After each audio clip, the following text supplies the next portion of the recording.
our Oakland is finally home. And this is about how you take ownership of your story and find the tools to get it out there. It really was talking about connecting the dots between the goals of the library, between the goals of the city, the goals for our public art program, and for us as a community.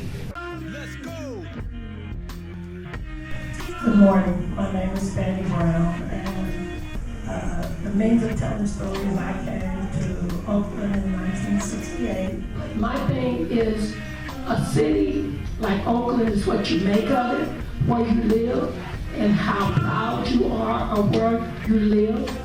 I live in Oakland and I see all the potential that there is because there's a lot of youth everywhere. Despite the media, despite the press coverage that East Oakland gets most of the time, most of East Oakland is really just about family-oriented activity.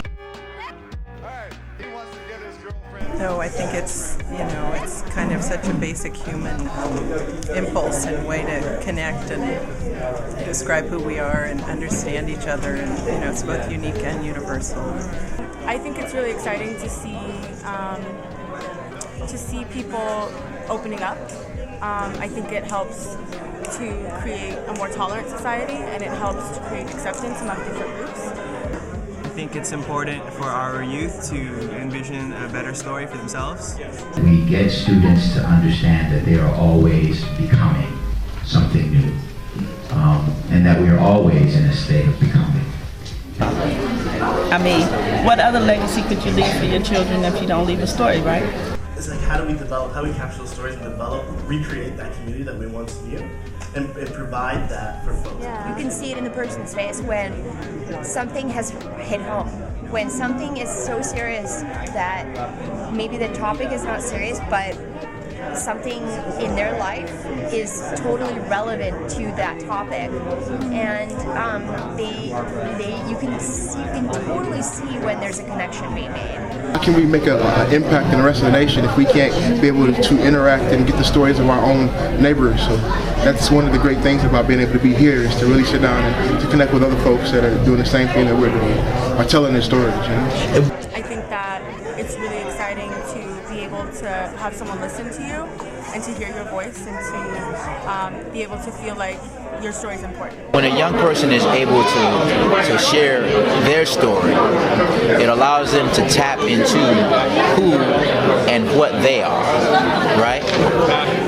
My emotion can be transferred into the next person in the room. Being from where I'm from, I've lost a lot. I've lost 2 brothers in the last 2 years.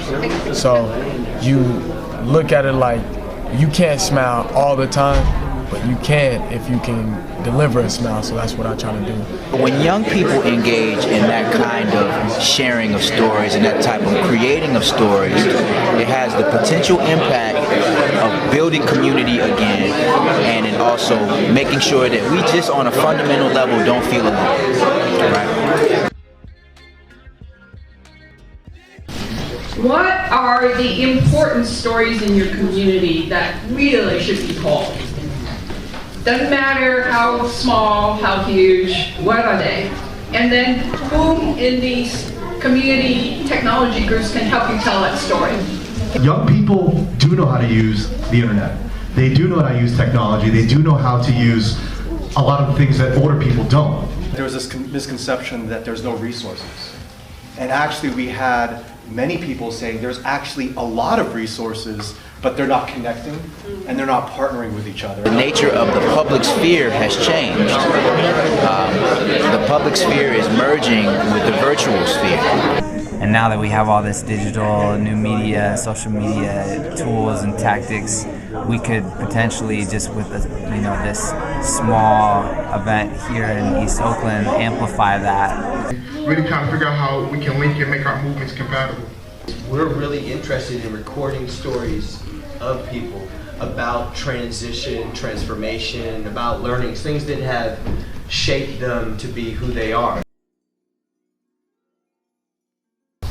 And this project, Our Oakland, has significance, but also just I can't even fathom the type of things that we could do with this, right? And then the type of impact that this could have on our community. Our Oakland Stories has been a fantastic resource for us and to share our stories and how our children are not what the regular media says that we are about.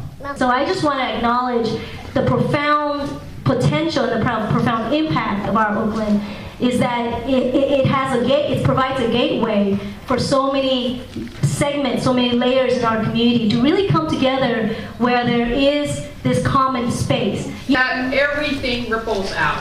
What we do ripples out to someone else, and what they do ripples out to somebody else, right?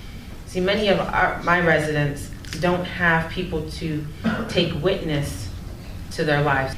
And so I thought, wow, let's take this opportunity to bring youth in and break down barriers of generational gaps. It's very transgenerational for this type of project. I mean, we have to hear stories about people from all generations. I had youth who were telling me that by witnessing and listening to all these stories and interviewing these residents, that they felt like, wow, these seniors were able to go through their lives and make all these accomplishments that they feel like now, no matter what they do in their lives, they're going to be able to do anything. I just want to thank you all from my heart. The wisdom and the genuineness. I can't believe how touched I am. And I realized it's because this is the whole reason I've done this project. If we can proceed with this kind of hope and conviction, then we will have the strength to keep making change.